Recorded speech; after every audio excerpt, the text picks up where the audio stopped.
गुप्त धन का श्रापित रहस्य। गांव का नाम था चंद्रपुर। यह गांव अपनी घने जंगलों, रहस्यमय कहानियों और प्राचीन खंडहरों के लिए मशहूर था। लोग कहते थे कि यहाँ के जंगलों के बीच एक पुराना महल है जो अब खंडहर में बदल चुका है। इस खंडहर के बारे में एक कहानी थी जिसे सुनकर हर कोई डर जाता। कहते हैं कि इस महल में बहुत साल पहले एक धनी राजा रहता था। उसने अपने जीवन भर की सारी दौलत एक गुप्त तहखाने में छुपा दी थी, लेकिन उसकी मौत बड़े ही रहस्यमय तरीके से हुई। मरने से पहले उसने अपने खजाने को श्राप दे दिया कि जो भी इसे लेने की कोशिश करेगा वह अपनी जान से हाथ धो बैठेगा। शुरुआत लालच की जड़ें। गांव में रहने वाला शिवा एक गरीब आदमी था। उसकी हालत दिन ब दिन खराब होती जा रही थी। खेत बंजर हो चुके थे, परिवार तंगी में जी रहा था और कर्ज का बोझ उसकी कमर तोड़ रहा था। एक दिन जब वह गांव के चौराहे पर बैठा था तो उसने बूढ़े बाबा से सुना कि खंडहर में राजा का खजाना छुपा है। लेकिन बेटा, उस खजाने पर श्राप है, बाबा ने चेतावनी दी। शिवा ने उनकी बात पर ध्यान नहीं दिया। उसकी गरीबी और जरूरत ने उसके भीतर लालच पैदा कर दिया।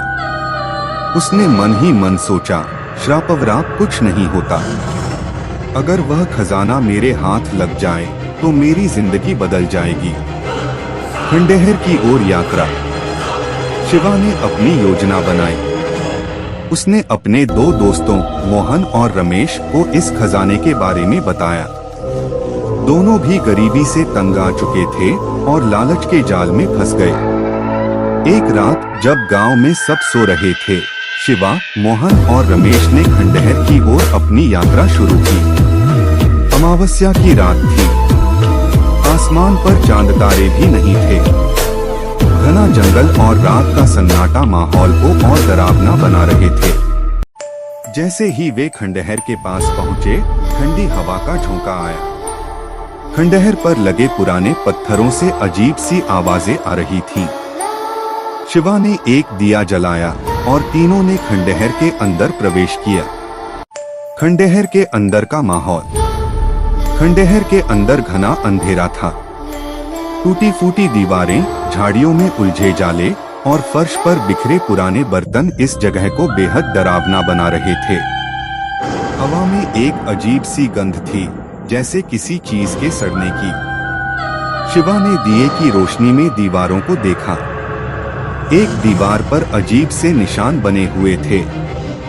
यह निशान किसी प्राचीन भाषा में थे जिन्हें कोई समझ नहीं सकता था, लेकिन उन पर एक राजा की आकृति बनी थी जो खजाने की ओर इशारा कर रही थी। गुप्त तहखाने की खोज। शिवा ने दीवारों को ध्यान से देखा और अपने फावड़े से उस जगह को खोदना शुरू किया। कुछ ही देर में उन्हें एक पत्थर का दरवाजा मिला जो नीचे की ओर खुल रहा था। दरवाजा खोलते ही एक पुराना सीढ़ी मार्ग दिखाई दिया जो गुप्त तहखाने तक जाता था। जैसे ही वे सीढ़ियों से नीचे उतरे, ठंडी हवा का एक और झोंका आया। शिवा और उसके दोस्त कांपने लगे। नीचे का माहौल और भी डरावना था। तहखाने में गुप्त अंधेरा था और चारों ओर मकड़ी के जाले थे। खजाने का रहस्य। आखिरकार वे एक बड़े कमरे तक पहुंचे। कमरे के बीचों बीच एक विशाल संदूक रखा हुआ था।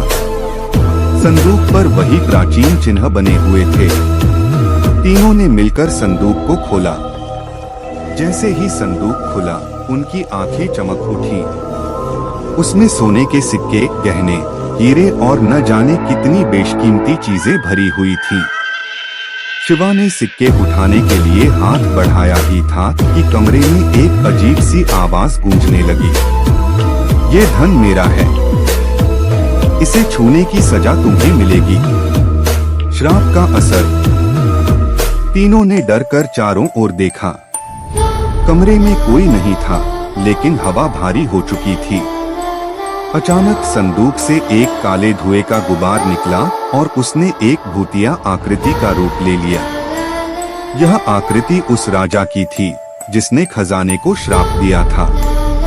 उसकी आंखें आग की तरह जल रही थीं और उसकी आवाज किसी गहरी गुफा से आती हुई प्रतीत हो रही थी। तुमने मेरे खजाने को छूने की हिम्मत कैसे की? अब तुम्हें इसकी सजा मिलेगी। शिवा ने घबराकर भागने की कोशिश की, लेकिन तहखाने के दरवाजे अपने आप बंद हो गए। राजा की आत्मा ने मोहन की ओर देखा और मोहन जोर से चीखते हुए गिर पड़ा। उसकी आंखें सफेद हो गईं और उसका शरीर पत्थर जैसा ठंडा हो गया। भयावह अंत। शिवा और रमेश ने मोहन को उठाने की कोशिश की, लेकिन वह मर चुका था। राजा की आत्मा ने रमेश की ओर इशारा किया और रमेश की गर्दन पर काले निशान बनने लगे। वह दर्द से तड़पने लगा और देखते ही देखते उसकी सांसें थम गईं। अब केवल शिवा बचा था। वह रोते हुए आत्मा से माफी मांगने लगा। मुझे माफ कर दो, मैं यहाँ कभी नहीं आऊंगा। लेकिन आत्मा ने कहा, जो इस खजाने को छूता है उसे माफी नहीं मिलती। आत्मा ने शिवा की ओर हाथ बढ़ाया और शिवा जमीन में धंसने लगा।